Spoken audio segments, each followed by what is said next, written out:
La ligne. La ligne. Tout a un début. Tout a une fin. Il n'y a qu'une seule et même ligne.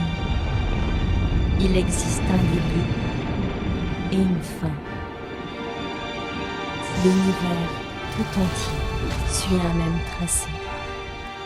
Personne ne peut s'écarter du chemin, car nous sommes le chemin.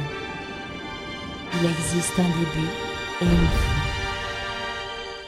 La ligne est une des nombreuses productions d'Audiodramax dirigée par Antoine Rouault, a.k.a. Buxley. Donc c'est sorti, il me semble, en 2004 à la base sur Radio Prune, qui est une radio étudiante, et en 2009 sur internet, accessible gratuitement sur le site d'Audiodramax. Ça dure 8 heures, ressenti 16. Alors la ligne, de quoi ça parle? Ça parle de Mara Ibanez, ancienne policière et encore plus ancienne prostituée, qui enquête sur la disparition d'un caillou bizarre qui aurait été volé par on sait pas qui et qui symboliserait l'amitié entre les humains et les extraterrestres. L'homme à la prothèse et la femme entrèrent dans l'autre salle et se dirigèrent d'un pas alerte vers une longue colonne translucide entourant un socle sur lequel reposait la pierre.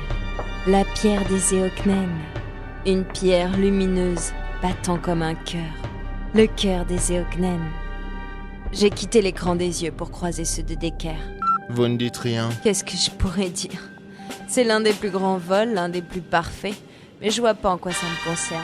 Et elle est accompagnée de son techie bizarroïde qui trafique des ordinateurs, et puis elle rencontre des flics, et puis moi j'ai pas réussi à aller au bout de cette saga en fait. Pour de nombreuses raisons.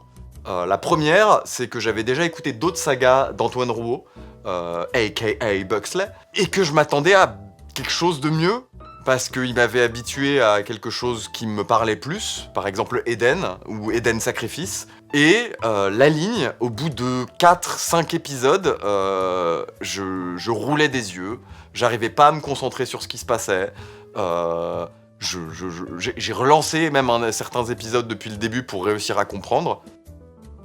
Tu es une femme, dans la ligne, tu es soit une pute à la retraite, soit une pute morte. Mais c'est vrai. La personne décédée n'était pas une prostituée. Ah. Une comédienne. Une comédienne espionne, du coup, c'est vrai. Donc c'est vrai, en fait, tu as le droit de ne pas être une prostituée dans la ligne si tu es morte. Voilà. Exactement comme l'autre espionne qui elle joue la pute. Voilà, merci. Un autre problème que j'ai, c'est le personnage du techie, de Kaz. Donc Teki, le technicien bizarre qui bricole des trucs à droite à gauche dans les trucs d'espionnage. Ouais, Simon Pegg dans les dernières Missions Impossibles. Sauf que là, faut imaginer que la première fois que tu vois Simon Pegg dans Mission Impossible, il est en train d'essayer d'avoir un rapport sexuel avec Mara pendant qu'elle est endormie. Et faut pas faire ça. C'est un peu une agression en fait. C'est très une agression. Et la réaction de Mara à ça, c'est « Oh non, Kaz, je t'ai déjà dit de pas faire ça !» Donc c'est pas la première fois en fait. Donc je te réveille, tu dormais, je croyais Kaz, que... mais merde, qu'est-ce que tu foutais? Je me suis levée d'un bond. Casino était là, agenouillé sur mon lit, le pantalon baissé, son maillot de corps trempé de sueur, une casquette vissée sur sa tête de poupon mal rasé. Eh, on fait l'amour maintenant que t'es debout? Quoi? Mais... Bah quoi, c'est pas ce qu'on faisait avant? Non, j'ai été énervé. J'étais très énervé. Et au bout de la 3e pute morte de la série, donc, non mais je grossis un peu le trait, j'ai arrêté mon écoute. Ce qui veut dire que non, je recommande pas la ligne. Si vous deviez écouter Audiodramax, j'en ai cité déjà 2, mais je vous recommande bien plus fortement Eden et sa suite Eden Sacrifice, et il existe même une version d'Eden remontée avec tous les épisodes collés les uns après les autres où on a enlevé les génériques, ce qui était un des trucs qui à l'époque était une blague dans le milieu de la saga MP3, que oh là là, Hélène Fraîche, la dernière humaine endormie pendant 8000 ans dans un glacier. Mais c'est aussi un des trucs chiants de la ligne, ce oui, putain de générique. Parce que t'as le même putain de générique, sauf que c'est pas pour une bonne histoire.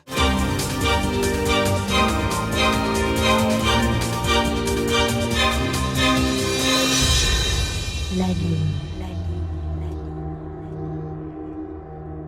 C'est pour ça qu'il y avait un générique au début de chaque épisode, c'est que c'était un feuilleton radiophonique diffusé chaque semaine sur une radio étudiante. C'était des créations qui étaient faites bénévolement, je crois. 5 épisodes par semaine en quotidienne, donc c'est bien rappeler à chaque fois où est-ce qu'on en est dans l'histoire, et c'est très répétitif quand tu les écoutes à la suite, quoi. Exactement. Mais donc voilà, écoutez plutôt Eden, ou si vous avez un peu plus de courage et de tripes, allez écouter Aussi loin que s'en souviennent les lilas. C'est une expérience. C'est vraiment comme la première fois où tu prends un buvard de LSD. C'est à peu près comparable Aussi loin que s'en souviennent les lilas. Voilà. Dites non à la drogue. Bah, surtout que l'expérience est comparable puisque tu nous dis pas chez quel dealer on peut trouver Aussi loin que s'en souviennent les lilas. Débrouillez-vous. Faites vos propres recherches. Faites vos propres recherches.